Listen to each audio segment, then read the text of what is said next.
Евангелие според Лука, 20 глава.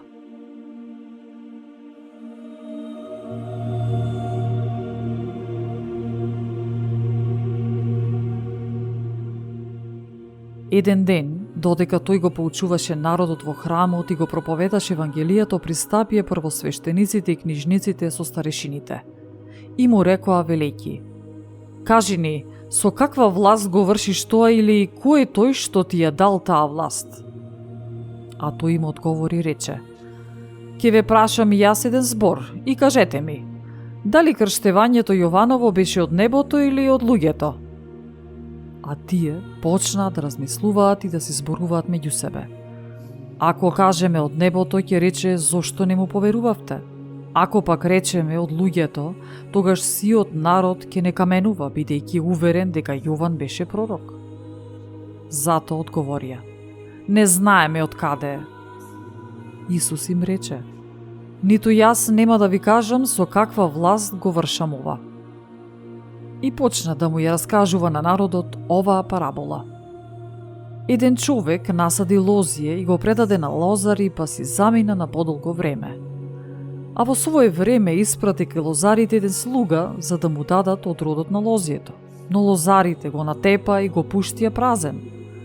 И прати повторно друг слуга, но тие и него го натепа и го посрамија, па го испратија празен. Испрати и трет, а тие и него го ранија и го испракаа. Тогаш господарот на лозието рече: Што да направам? Ќе го испратам својот возлюбен син, можеби кога ќе го видат, ќе се засрамат. Но лозарите, штом го видоа, си размислуваа меѓу себе велејќи: Ово е наследникот. Ајде да го убиеме и нам да ни остана наследството. И кога го изведоа надвор од лозието, го убија. Што ќе им направи пак господарот на лозието? Ќе дојде и ќе ги погуби овие лозари, а лозието ќе го предаде на други. А оние што слушаа рекоа: Да не даде Бог? Но тој, кога ги погледна, им рече: Што значи тогаш напишаното? Каменот што го отфрлиат зидарите стана камен темелник. Секој што ќе падне врз тој камен ќе се разбие, а врз кого тој ќе падне ќе го здроби. И во тој час првосвештениците и книжниците сакаа да стават рака на него, но се плашеа од народот зашто сватија дека за нив ја кажа оваа парабола. И демнејќи го, испратија и лукави луѓе кои се преправаа дека се праведни, за да го фатат во некој збор и да можат да го предадат на началството и на власта управникова. И го прашаа велејќи: Учителе, знаеме дека право зборуваш и учиш и не гледаш кој е кој, туку вистински поучуваш за патот Божје. Позволено ли е да му даваме данок на царот или не? А тој го разбра нивното лукавство и им рече: Зошто ме искушувате? Покажете ми еден денари, чија слика и надпис стои таму. Тие одговорија: На царот. Па им рече: Подајте го царевото на царот, а Божјото на Бога. И не можеа да фатат нешто во неговите зборови пред народот, туку само се зачудија на одговорот негов и замолкнаа. Тогаш пристапија некои од садукеите што тврдат дека нема воскресение, па го прашаа велејќи: Учителе, Мојсей ни напиша: Ако некому умре брат кој имал жена и умрел бездетен, брат му да ја земе жената и да го подигне потомството на својот брат. Си беа 7 браќа, првиот ја зеде жената и умре без деца. Жената ја зеде вториот, но и тој умре без деца. Потоа ја зеде и третиот и така исто и сите 7 не оставија деца и умреа. По сите нив умре и жената.